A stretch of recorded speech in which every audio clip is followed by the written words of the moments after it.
Thanks. I want to thank Saskia Breitman and Joao Lazaro for Victim Support Europe for such an invitation, because I'm very happy to take part in this webinar and to talk about the first ever EU victims' rights strategy, which was true adopted on the 24th June.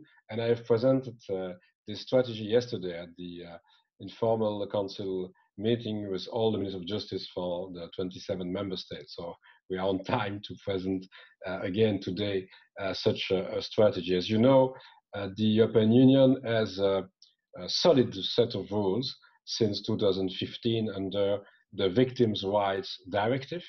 It guarantees rights for the millions of people who fall victim to crime each year. They must receive proper information, protection, and support. Furthermore, the directive strengthens the victims' procedural rights in criminal proceedings and provides that they should be recognized and treated with respect. But these rules have not yet reached their full potential. The uptake by member states is still not there. The objective of the new victims' rights strategy is to change the situation. It will ensure that all victims of crime can fully rely on their rights, no matter where in the EU the crime took place. It is about empowering victims, in particular the most vulnerable, by ensuring they have the necessary support, protection, and non-discriminatory access to justice. The current crisis has shown the urgency for such a strategy. The outbreak of COVID-19 and the ensuing lockdown has had a big impact on gender-based violence and hate crime.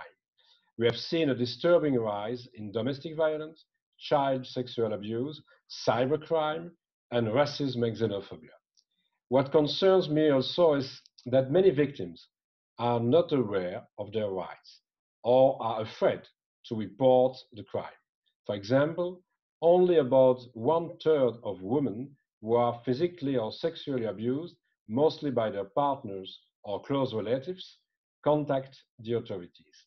It is crucial to give victims of crimes a voice, listen carefully to what they tell us, and ensure they have proper access to justice and support.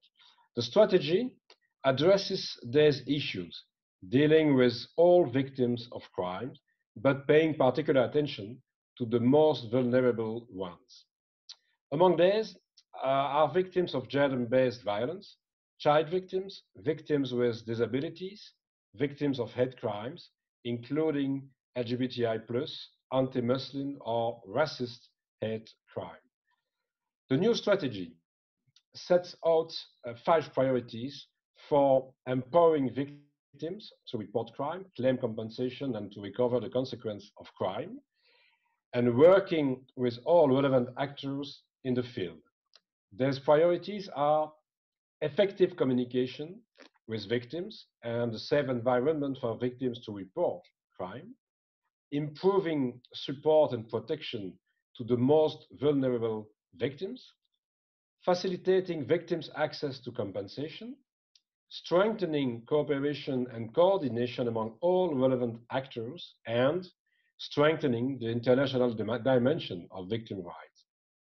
We cannot underestimate the importance of support services in the aftermath of a crime. In many cases, they actually save lives. And while we cannot undo the crime, working with member states and civil society will help us ensure that victims feel safe to report crimes, take part in criminal proceedings, claim compensation, and, as much as possible, recover from the consequences of the crime. I will work closely with the member states, of course, to make sure they implement and apply the good standards of our common victims acquis. And I will not hesitate to go on to the next stage of the ongoing infringement proceedings. I also want to see member states cooperate more closely with civil society. In all circumstances, and even more in times of a crisis like now, society needs to be resilient and ready to support its most vulnerable citizens. Stronger cooperation between national authorities and civil society is necessary to ensure that vulnerable victims can rely on the right support and protection. I'm also taking steps to better communicate to society on how we protect victims of to crime. Next year, my services will launch an EU campaign to raise awareness about victims' rights and promote specialist support and protection for the victims with specific needs. And I will promote better training on victims' rights for persons who come in contact with victims, including the police. Often, they do not know how to provide information to victims who are also often not aware of their rights in a way that is easy to understand. This training will be done in close cooperation with the European Judicial Network and with the European Police College. I will continue making EU funding available to support victim rights projects and promote integrated and targeted support for the most vulnerable victims, such as children's houses, family houses, or LGBTI plus safe houses.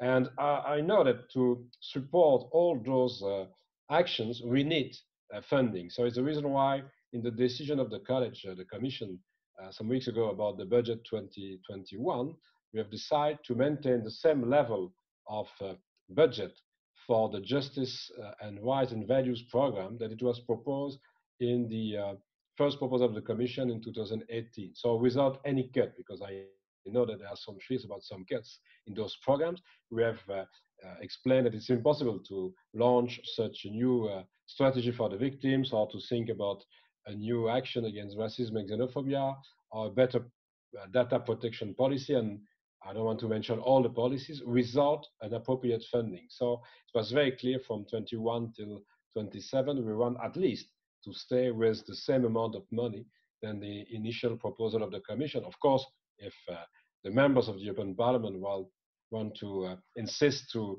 receive more for those programs, we will be very pleased at the Commission level. But now the discussion is at the Council level. And again, I was very pleased to receive such a real support from the Commissioner in charge for the budget, Johan, and from the President of the Commission, Ursula von der Leyen, to say that we need to maintain the same level of funding that we have had in the last years and to don't see any cut in those programs.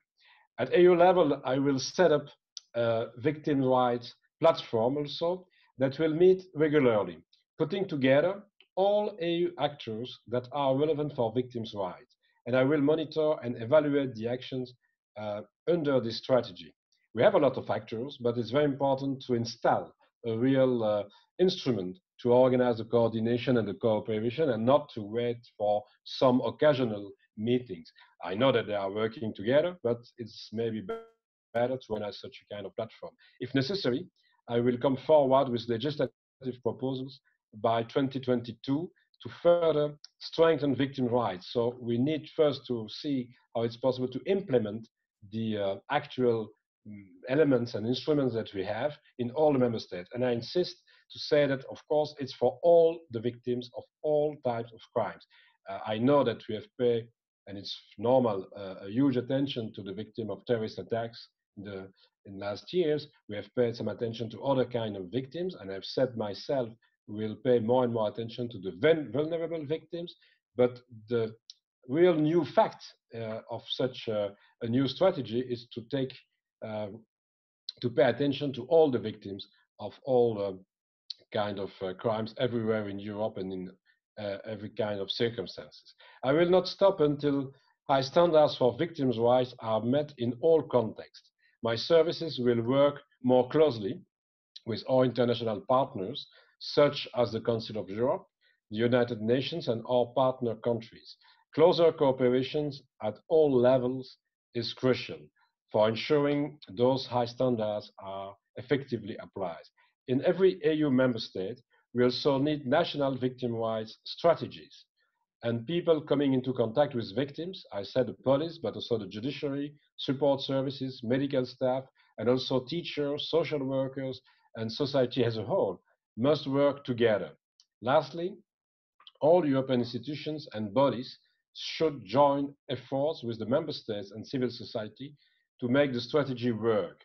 The European Parliament and civil society have an important role in implementing this strategy. Together, we can ensure that all victims, I said, of all crimes, no matter where in the EU or in what circumstances the crime takes place, can fully rely on their rights. We owe it to the victims of crime, and I'm sure that it's very important to show that we are organizing the new strategy with a real attention, I said, to all the victims.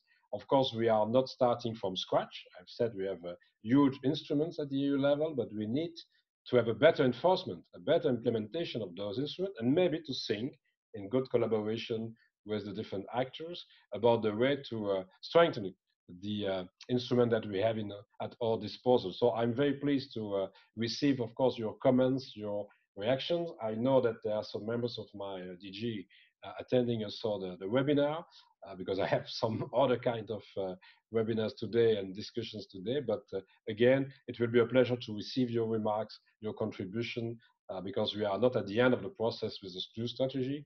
We are starting a new phase in the development of all tools to give more capacity to the victims to enjoy, maybe if I may use such a word, their rights, because we need to be sure that it's possible to exercise their rights and maybe to have a real access to justice, a real communication with all the authorities, and a real capacity to receive compensation. So thanks a lot for such an opportunity to explain to you the main elements of our strategy. Of course, we are very open to discuss in detail with a lot of actors and stakeholders in the future the way to implement such a strategy. Thank you very much.